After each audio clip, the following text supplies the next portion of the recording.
In this lesson, we're going to be talking about SNMP.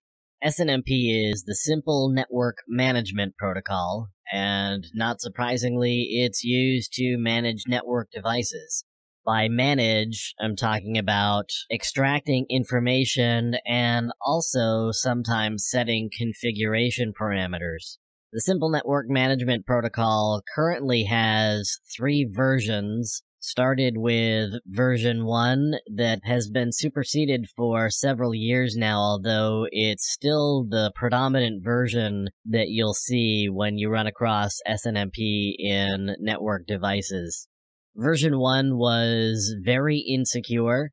One of the reasons for that is it lacked any ability to do encryption, so there was no privacy involved with the communication between a system running SNMP and the server that it communicated with.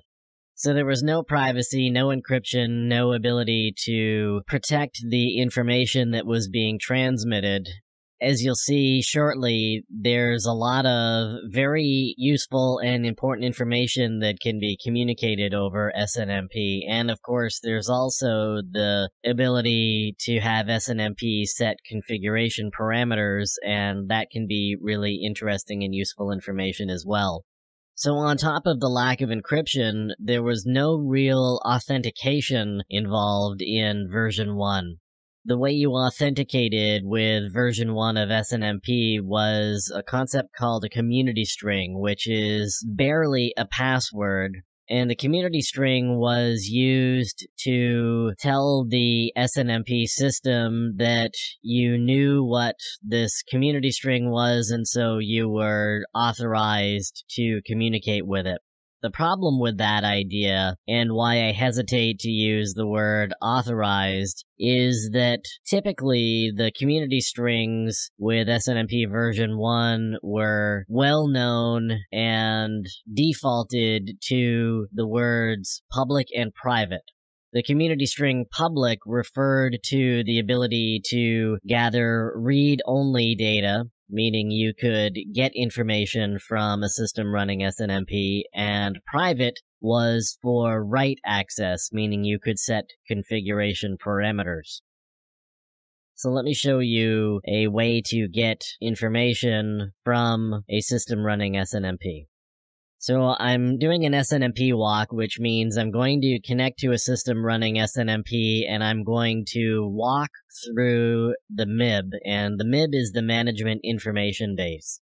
And so SNMP walk is going to connect to this system, and it's going to pull all of the information that it can find from the system that's running SNMP.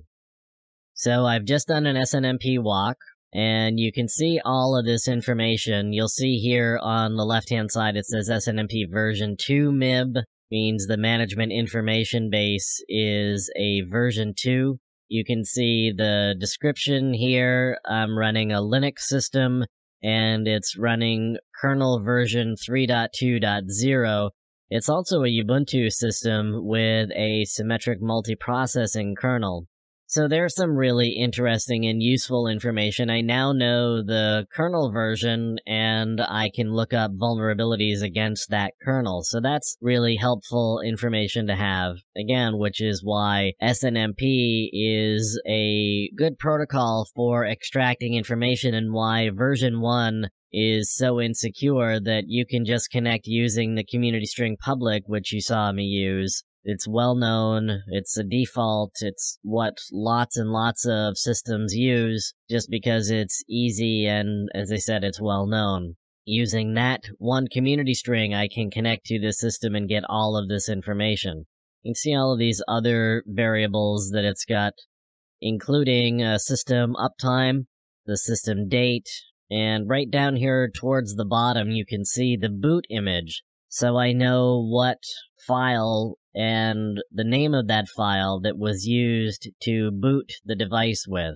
And sometimes that may provide me some additional information. The UUID of the system, the number of processes and the number of users, and a variety of other pieces of useful information.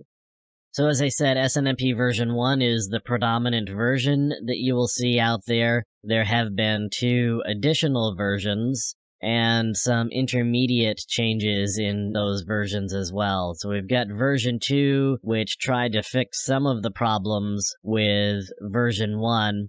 And finally, we have version 3, and with version 3, we finally get some stronger authentication and some encryption, although there were versions of the version 2 protocol that tried to fix some of those issues as well. But as I said, version 1 is kind of the one you're going to see a lot of, because it's the one that's been out there for the longest, it's the one that all the vendors support, it's the one you're guaranteed probably to have systems be able to talk in, and so I think a lot of people find that it's just easier to go to version 1 and they don't really think so much about the security implications of using version 1 of this SNMP protocol. If just these lines of text are a little overwhelming for you, I can show you a graphical way of getting the same information. Here's a program. It's written in Java. I'm running it in a virtual machine, but running this under Windows. And as it's Java, it will run under just about any platform that will support Java. So I've got my server address up here, and that's the system I'm going to be connecting to. And you can see on the left-hand side, it's got a tree view of the management information base. And again, the management information base is the way that data in SNMP is described and stored. So I can open this up, and I can open up the system, and I can get the sys description. And you see the result table on the right-hand side. I've got the value again, which is the same that we saw before. I can get the object ID and the uptime, which is 11 hours and 32 minutes and 34 seconds. And then I've got my contact and name and location. And since the system I'm querying here is just kind of a default installation, I didn't spend any time actually putting a lot of data into it and making sure there were a lot of MIBs involved. If that particular MIB was installed on the system, I could get the number of interfaces, and then I could get information about the interfaces. I could get the interface type, the speed, the physical address, the status, and the number of packets and octets that have flown in and out of that particular interface. I've got information about TCP and UDP, and then I've got a lot of information about the devices that are attached, and of course the storage as well. So if I open up the storage table, I can show you the types of information that's there. So I can see the amount of disk space that's used, I can see the size of that storage. Here's a lot of different pieces of information that would be really helpful and useful as you're trying to extract information about your target. If you find systems that are running SNMP, it's a pretty great find, and you can pull a lot of information. And as I suggested earlier, some of these different parameters have the ability to be set remotely using SNMP as well. So in addition to just pulling the information, you can set different parameters and change the configuration of the running system using SNMP. So SNMP, pretty powerful information tool and a great way to get information about your target systems.